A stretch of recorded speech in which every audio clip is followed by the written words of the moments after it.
인사하십니다. 주의 이름으로 사랑합니다. 할렐루야. 그럼 작심삼일이라는 말이 있죠. 작심삼일.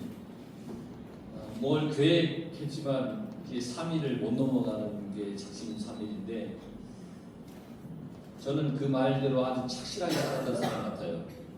작심삼일, 뭔가를 하려고 계획을 세웠다가 3일을 넘기지 못할 때가 참 많이 있었습니다. 많은 사람들이 자기 계획대로 되지 않아서 안타까워하고 때로는 실망하기도 하는데요. 그런 경우가 참 많아요. 혹시 자신이 그렇다고 해서 실망하지 마세요. 참 많은 사람들이 그렇게 해요. 그러나 중요한 것은 세운 계획을 이루기 위해서 내가 참 많은 노력을 또 해야 한다는 거. 많은 사람들이 작심삼일대로 사니까 나도 그렇게 사는 게 나쁘지 않지 라고 하는 것이 아니라, 계획을 세웠다면은 그걸 이루기 위해서 반드시 우리는 어쨌든 노력을 해야 되는 겁니다. 오늘 말씀을 보게 되면 정말 의미 있는 주님의 말씀이 하나 나오는데, 그게 22절 말씀에 보면 주님께서 이렇게 말씀하세요. 이미 작정된 대로, 나는 이미 작정된 대로 간다 라고 말씀하셨어요. 이미 작정됐어요. 그러니까 어떤 즉흥적인 감정에 따라서 십자가의 길을 가신 게 아니라는 거예요. 주님의 십자가의 길은 이미 작정되어 있는 그 길이에요. 그래서 머뭇거리지 않았습니다. 주님은 하나님의 뜻을 따라 정해진 그 길을 묵묵히 걸어가셨습니다.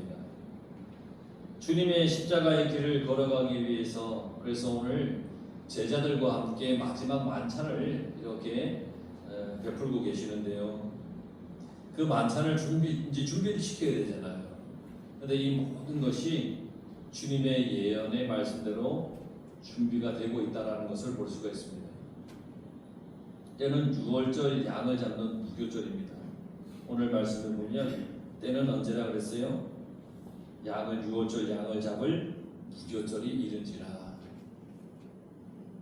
주님께서 십자가의 길을 가기 위해서 마지막 이제 제자들과 만찬을 나누시는데, 그때가 6월절 양을 잡을 때라는 것은 정말 큰 의미를 가지고 있습니다. 왜냐하면 예수님께서 인류의 모든 죄를 대신 지시고 십자가를 지실 어린 양이시기 때문입니다.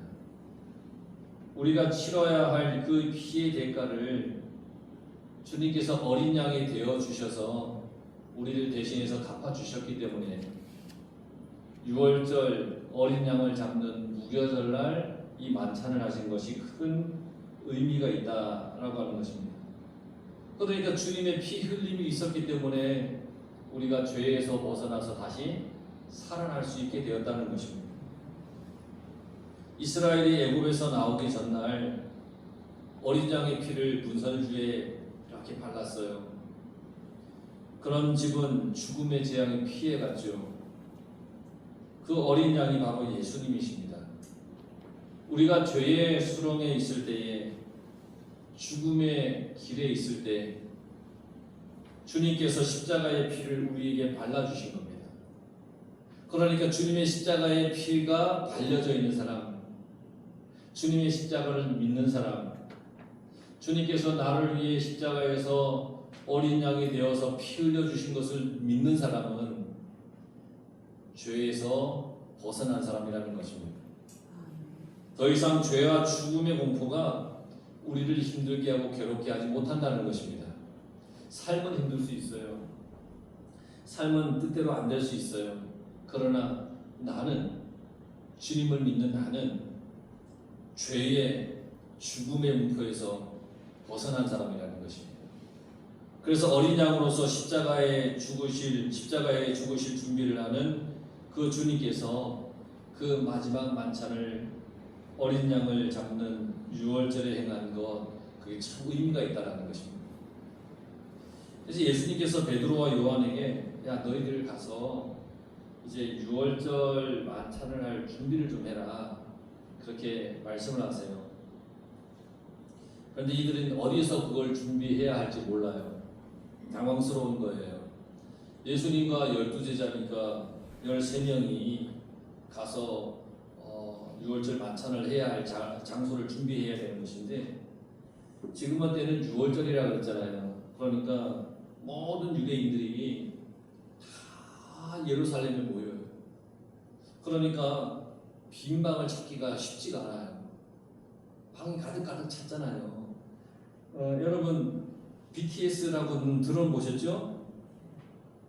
혹시 모르시진 않죠? 몰라도 아는 척 하셔야 세련되신 겁니다. BTS가 공연을 하는데, 뉴스에 보니까 부산에서 공연을 하는데 방 하나가 무려 300만 원까지 갔다는 거예요. 보통 뭐 10만 원, 20만 원 하는 방이 300만 원까지 갔다는 거예요. BTS가 공연을 하니까 세계 각국에서 그걸 보기 위해서 몰려오니까 그 방값이 갑자기 오른 거예요. 6월절 예루살렘에 유대인들이 모였다는 건 BTS 공연을 보는 것은 게임도 안 돼요. 비교도 할 수 없을 만큼 엄청난 사람들이 모이는 거예요. 민족이 모이는 거예요. 민족이. 그러니까 방이 있겠어요? 없어요. 어려워요. 그래서 예수님께서 베드로와 요한에게 예언의 말씀을 하시는데, 성 안에 들어가면 물 한 동이를 지고 가는 사람이 있을 텐데 그 사람을 만나면 이렇게 얘기하라는 거예요. 선생님이 너에게 하신 말씀이 내가 내 제자들과 함께 유월절을 먹을 객실이 어디 있느냐 라고 얘기를 하라는 거예요. 그러면 그 사람이 큰 다락방을 보여줄 것이고 그곳에서 유월절을 준비하라. 그렇게 예수님께서 말씀하셨어요. 그들은 말씀대로 행하였습니다. 이와 유사한 말씀이 있죠. 예수님께서 예루살렘에 입성하실 때 이런 예언의 말씀하세요. 누가복음 19장. 너희는 맞은편 마을로 가라. 그리로 들어가면 아직 아무도 타보지 않은 낙이 새끼가 매어 있는 것을 보리니 풀어 끌고 오라. 만일 누가 너희에게 어찌하여 푸느냐 묻거든 말하기를 주가 쓰시겠다 하라. 이 구약의 다 예언의 말씀인데, 그 말씀을 성취하기 위해서 예수님께서 이 모든 것이 이 예언의 말씀이 성취되기 위해서는 예수님의 모든 이 시간과 장소와 사람의 마음까지 주관하시고 통제하셔야, 그런 주권적인 주님이시라야 이 모든 예언의 말씀이 이루어지지 않겠습니까? 모든 것을 다 내다보시고 아시고 다 사람의 마음까지도 주관하셔야 되니까.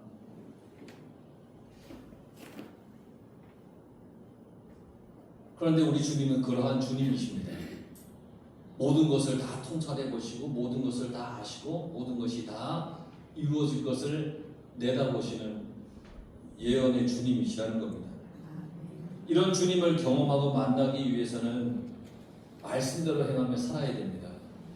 주님께서 하라고 말씀하시면 그 말씀대로 하고 그렇게 살아야 됩니다. 그러면 그 말씀을 경험하며 살아가는 것입니다. 만약 베드로와 요한이 에이 주님 말이나 됩니까? 여기 무슨 방이 있습니까? 누가 큰 다락방을 준비해놨겠습니까? 다 예약해서 다 줬겠지요 라고 했다면 주님의 예언의 말씀을 경험해보지 못했을 겁니다. 그러나 말씀대로 아멘 하며 그렇게 행하였더니 주님의 놀라운 말씀의 역사를 경험하게 되었다는 것입니다. 베드로가 빈배로 들어왔었잖아요. 주님을 만나기 전에 갈릴리 바다에서 주님께서 빈배로 들어오는 베드로에게 뭐라고 그러셨어요? 야 베드로야, 너 다시 깊은 데에 가서 그물 내려. 그렇게 말씀하셨어요. 그러니까 이 베드로가 말씀에 순종하여 깊은 곳에 그물을 내렸더니 배가 잠길 정도로 많은 물고기를 건지게 되었다는 거예요. 베드로는 이미 주님을 처음 만났을 때 주님의 능력을, 주님의 말씀에 순종함으로써 그 능력을 체험했던 사람이에요. 평생을 갈릴리 호수에서 어부로 살았던 자기보다 물고기를 더 잘 잡게 해주시는 주님의 능력을 이미 체험했다는 것이에요. 베드로는 주님의 말씀에 그 하신 말씀대로 나가서 유월절을 준비했다고 했어요. 그 하신 말씀대로, 주님께서 하신 말씀대로 아무런 토도 달지 않고 예 하고 나가서 했다는 거예요. 이 모든 것을 하나님께서 작정해 놓으신 거예요. 주님께서는 그것을 하나씩 이루어 나가시는 분이십니다. 주님께서 여러분들을 향하여 작정해 놓은 것들이 있습니다. 이루시기 위해 준비해 놓은 것들이 있습니다. 그것은 한치의 오차도 없이 다 이루어질 것입니다. 그것이 무엇인지 궁금하다면 우리는 주님의 말씀에 귀를 기울여야 되고요. 주님의 뜻을 깨달아서 그대로 살아가면 됩니다. 그러면 그 주님의 나를 향하여 작정해 놓으신 일들을 우리는 경험하며 살아갈 수 있습니다. 나에게 하신 말씀이라면 여러분 그것을 반드시 순종함으로 행하시기 바랍니다. 그러면 우리 또한 이미 작정된 대로 사는 인생이 되는 것입니다. 나의 계획과 판단과 경험을 가지고 작정을 하면 아까 소두에 말씀드린 것처럼 그건 작심삼일이 될 수밖에 없습니다. 내가 계획하고 내가 판단하고 내 경험대로 하려고 그러면 잘 안 됩니다. 하지만 나는 감추고 오직 주님의 말씀을 힘입어서 그 말씀대로 행하여 그렇게 나아간다면 우리는 아주 놀라운 일들을 경험하며 살아가는 인생으로 살 수가 있습니다. 기대되지 않습니까? 그래, 나는 내려놓고 주님께서 하시는 말씀대로 내가 순종하며 살면 정말 놀라운 일을 주님이 준비해 놓으셨는데 그거 만날 거 생각하면 여러분 얼마나 신나겠습니까? 여러분들의 삶이 주님의 말씀을 순종함으로써 신나는 인생이 되시기 바랍니다. 유월절을 준비한 제자들과 때가 이름에 함께 마지막 만찬을 나누었다고 그랬습니다. 때가 이름에 14절에는 예수님께서 제자를 제자라고 부르지 않고요, 그들을 사도라고 불렀습니다. 의미 있는 호칭인데 이 12제자가 훈련을 잘 마치고 이제 머지않아 사도로서의 사역을 할 것을 예고하시는 겁니다. 이제 너희들이 나의 제자로 이렇게 따라다녔는데 이제 나중에 조금 지나면 이제 제자이긴 하지만 사도로 살아갈 것이다. 지금은 아니고 십자가 이후에 예수님이 승천하신 후에 이제 그들이 성령을 받고 나면 사도로서 이제 사명을 감당하며 살 것이라는 것을 말씀해 주시는 겁니다. 가룟 유다는 예수님을 팔고 사라지고요. 그 대신 마띠아가 12제자에 합류하게 되지요. 그리고 그들은 초대교회를 이루고 복음을 전하는데 목숨도 아끼지 않는 사도가 됩니다. 예수님께서 마지막 만찬을 나누시면서 이제 제자들에게 십자가에 작정된 길을 가실 것을 말씀해 주시는데 15절에 보면 내가 고난을 받기 전에 너희와 함께 이 유월절 먹기를 원하노라. 예수님께서 예수님의 십자가의 이 고난을 제자들에게 분명히 말씀하셨어요. 그리고 유월절 먹기를 하길 원한다. 유월절 먹기, 이거 뭐냐면 애굽에서 마지막 재앙을 남겨두고 어린 양의 피를 이 문설주에 바른 후에 무교병을 먹은 거예요. 누룩이 들어있지 않는 그 빵을 먹은 것을 말하는 겁니다. 유월절 먹기. 그리고 나서 이스라엘의 장자들이 모두 살았죠. 그러니까 문설주에 바른 어린 양의 피가 십자가에서 피 흘린 주님 자신임을 가리켜 말씀하시는 거예요. 무교병을 먹었던 이스라엘처럼 지금 제자들이 예수님과 함께 마지막 만찬을 하는 것을 말씀하시는데 주님과 함께 있어야만 죄로 인한 죽음에서 건짐을 받을 수 있다는 말씀입니다. 주님과 함께 먹어야만 주님과 함께 있어야만 죄에서 건짐을 받을 수 있다는 것입니다. 그래서 주님께서는 십자가에 달리시기 전에 제자들과 함께 유월절 만찬을 나누기를 원하고 또 원하였던 겁니다. 나와 함께 해라. 나와 함께 있어야 한다. 그래 죄사함을 받는다. 그걸 너희들이 나중에 사도가 되어서 전하여라 라고 말씀하시는 겁니다. 그런 후에 주님께서는 내가 너희들과 이렇게 유월절 만찬을 먹고 십자가에 죽을 거야. 그리고 그 후로는 내가 유월절 만찬을 다시는 먹지 않을 거야 라고 말씀하셨습니다. 그리고 잔을 나누시면서 이렇게 말씀하세요. 이제부터 하나님의 나라가 임할 때까지 포도나무에서 난 것을 다시 마시지 아니할 것이다. 인류의 모든 죄를 용서하기 위해서 이 땅에서 마지막 유월절을 보내시고 십자가에 돌아가시게 됩니다. 주님의 십자가 희생으로 인해서 이제는 더 이상 유월절 어린 양의 피가 필요하지 않게 된다는 것입니다. 나로 인하여서 모든 것이 완성될 것이니까 더 이상 피 흘림이 없을 거라는 것입니다. 제자들과 유월절 만찬을 나눈 후에 십자가를 지시면 마지막 주님의 심판의 날까지 주님의 십자가의 그 보혈이 영원한 유월절 어린 양의 피가 될 것이라는 것입니다. 그러니까 이제 우리는 주님이 다시 오실 때까지 주님의 십자가를 온전히 믿고 살아가야 됩니다. 나의 죄를 용서해 주시고 사해 주신 주님의 십자가만을 믿고 살아가야 됩니다. 그걸 믿어야 됩니다. 그래야 주님께서 다시 오실 날 하나님의 나라가 임하실 때에 우리가 영원한 그 잔치 자리에 참여할 수 있게 된다는 거죠. 이제 주님이 다시 오시는 그날 하늘나라의 만찬이 열릴 때 주님의 피를 믿고 십자가의 피를 믿고 나를 위해 십자가 달리신 주님을 믿은 그 사람만이 하늘나라의 잔치 자리에 참여할 수 있다는 것입니다. 애굽에서 이스라엘 백성들이 하나님의 말씀에 순종해서 어린 양의 피를 그들의 집 문설주에 발라서 죽음을 면한 것처럼 우리도 예수 그리스도의 십자가의 보혈을 온전히 믿어서 이 세상의 모든 죄와 맞서서 이겨나가도록 애써야 됩니다. 지금도 여전히 죄의 유혹이 죽음의 그림자가 우리를 이렇게 삼키려고 이렇게 손 벌리고 있습니다. 6월절에 희생양이 되어주신 영원한 어린 양인 주님을 그래서 우리는 믿고 살아야 됩니다.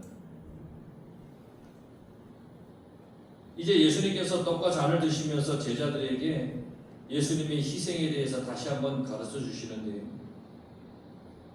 떡을 떼시면서 하신 말씀이 이것은 너희를 위하여 주는 내 몸이라 그렇게 말씀하시면서 이것을 나를 기념하라 말씀하셨습니다. 나를 기념하라는 것은 잊지 말라는 얘기입니다. 잊지 마라. 지금 내가 너희들에게 나누는 이 잔을, 이 떡을 잊지 마라. 왜냐하면 이 떡과 이 잔은 내가 십자가에서 죽어서 흘릴 피이고 십자가에서 못 박힐 나의 몸이다. 이걸 너희들 잊지 마라. 그렇게 말씀하시는 겁니다. 고난과 상처를 통해서 우리의 모든 상처와 고통을 대신하시겠다는 것인데 그거 잊지 말라는 겁니다. 그러니까 여러분 어떤 고난이든 어떤 상처든 어떤 아픔이든 그것이 있다면 십자가의 주님을 생각하고 주님께 모든 것을 다 맡기시기 바랍니다. 왜냐하면 주님은 그 모든 것을 우리를 대신해서 지고 가셨기 때문입니다. 죄의 문제마저도 다 지고 가셨기 때문입니다. 그래서 우리가 주님께 회개할 수 있는 겁니다. 회개하는 것은 나를 주님 앞에 내려놓는 것이잖아요. 20절에 이 잔은 내 피로 세우는 새 언약이니 곧 너희를 위하여 붓는 것이라. 주님의 피가 새 언약이래요. 새 언약. 죄를 용서하는 거예요. 죄인이었던 우리를 의롭다고 해주시는 피예요. 구약의 언약은 뭐였어요? 매년 1년에 한 번 어린 양의 피를, 어린 양을 가져다가 그 피를 흘리는 거잖아요. 그 머리에 안수하자. 내 죄를 거기에 전가시켜서 어린 양을 잡아서 거기 피 흘려서 내가 죄 용서받는 거잖아요. 1년에 한 번씩 해야 돼요. 그게 번제예요. 근데 새 언약은 더 이상 짐승을 잡지 않아도 돼요.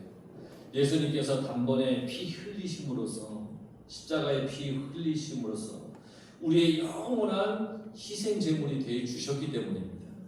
이게 새 언약입니다. 만약 주님의 새 언약이 없었다면 1년에 언제 몇 월 며칠인지 모르겠지만 정확하게 기억은 못하겠지만 여러분들이 어린 양 한 마리씩 끌고 와다가 피를 흘리는 그러한 번제를 드려야 되는 거예요.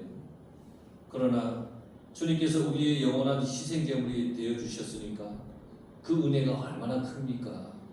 믿기만 하면 되잖아요. 믿기만 하면 내 죄를 용서해 주신다 그랬잖아요. 이렇게 놀라운 은혜와 감사에 대해서 주님께서는 뭐라고 말씀하셨냐면, 이게 내가 뭐 위대하고 내가 막 능력이 있어서 너희를 위해 해주는 것이야 이렇게 말씀하지 않았어요. 이 모든 은혜에 대해서 뭐라고 말씀하셨냐면, 이미 내가 그렇게 되기로 작정되어 있어 라고 그렇게 말씀하셨어요. 하나님께서 이미 다 작정해 놓으신 거야 라고 말씀하셨어요. 주님께서는 이 모든 것이 작정된 것이기 때문에 그 길을 간다라고 말씀하신 거예요. 자신의 몸과 피를 다 준다고 한 것이 사실 얼마나 두렵고 무서운 일이에요. 내 몸과 내 피를 다 주겠다는 게 얼마나 무서운 일이에요. 주님께서 겟세마네 동산에서 하나님께 기도했잖아요. 이 잔을 내게서 옮겨주십시오. 이 잔을 내게서 옮겨주십시오. 인간의 몸으로 오셨기 때문에 그 피 흘림과 그 죽음이 얼마나 공포스럽고 얼마나 무섭고 두려운 건지 알잖아요. 그러니까 주님, 하나님 이 잔을 내게서 옮겨주세요. 그러나 나의 원대로 마시고 아버지 원대로 되길 원합니다. 작정된 대로 되길 원합니다. 두려웠을 겁니다. 하지만 그 일이 작정된 것이기 때문에 간다는 것입니다. 머뭇거리거나 미루지 않으시고 때가 되면 주저없이 가시겠다는 것입니다. 이러한 은혜의 순간 여지없이 사탄이 회방을 합니다. 주님께서는 가룟 유다가 자신을 팔 걸 아시지요. 배반하는 자에게 화가 있을 것이다 라고 단호하게 말씀하셨어요. 어리석게도 제자들은 주님의 몸과 피에 관심을 갖기보다는 누가 주님을 팔 것인가에 더 관심을 품었어요. 지금까지 주님께서는 아주 진지하게 떡을 떼시고 이 잔을 나누시면서 내 피다, 내 몸이다. 나는 이제 이 작정된 대로 간다. 나는 이제 십자가에서 죽고 나는 이제 하나님 앞으로 갈 것이야. 이제부터 너희들은 사도가 되어서 십자가의 이 복음을 전하며 살아야 돼. 뭐 이렇게 진지하게 주님이 말씀하셨는데, 청작 제자들의 관심은 누가 주님을 팔 것인가? 거기에 정신이 팔려 있었다는 거예요. 그러니까 아직까지 사도로서의 미흡한 모습이죠. 그러니까 주님께서 지금은 아니야. 너희들이 나중에 성령을 받은 후에 사도의 사명을 감당할 거야 라면서 준비시키고 기다리게 하시는 거예요. 아직은 미흡해요. 우리도 마찬가지죠. 우리도 얼마나 미흡해요. 얼마나 부족해요. 그러나 여러분, 주님께서 우리에게 작정한 대로 이루어 주시기를 기도하며 살아가면 미흡하지만 때가 이르면 우리 또한 주님의 거룩한 자녀로서 사명자로서 우리는 복되게 살아갈 수 있다는 것입니다. 우리는 나를 위해 작정하신 길을 가신 그 주님의 십자가의 보혈을 믿어야 됩니다. 그 믿음을 지키면 하나님의 나라가 임할 때에 우리가 구원의 자리에 앉게 되는 것입니다. 믿음을 지키면, 믿음을 저버리면, 배반하면 가룟 유다처럼 결국 화가 임하게 될 것이라 했습니다. 믿음을 지킬 것인가? 저버리고 배반할 것인가? 여러분, 믿음을 지키며 살아가시길 간절히 바랍니다. 주님께서는 나를 위해 작정하신 길을 가셨습니다. 나는 주님의 길을 따라서 믿음을 지켜나가야 됩니다. 세상의 일들에 대해서는 우리가 작심 삼일인 경우가 참 많이 있을 수 있습니다만 믿음에 대해서는 결코 작심 삼일이 되어서는 안 됩니다. 믿음은 내가 믿기로 작정했다면 여러분 끝까지 믿음을 붙잡고 살아가시길 바랍니다. 믿음만큼은 주님이 오시는 그날까지 잘 지켜 살아가시길 바랍니다. 지난주에 말씀드렸죠? 믿음은 흥정거리가 아니에요. 믿음은 내가 끝까지 지켜가야 되는 것입니다. 세상의 것과 믿음의 이 두 선택 속에 내가 뭘 선택하며 갈 것인가? 믿음을 지키기로 작정한 대로 여러분 살아가시면 하나님께서 여러분들에게 아주 놀라운 은혜와 그리고 귀한 것들을 채워주실 겁니다. 분명히 채워주십니다. 되돌아보면 채워주신 것을 느끼고 볼 수가 있을 겁니다. 그러니 믿음 끝까지 지키고 은혜 속에 살아갈 수 있는 우리 성도들 다 되시길 간절히 바랍니다. 기도하겠습니다.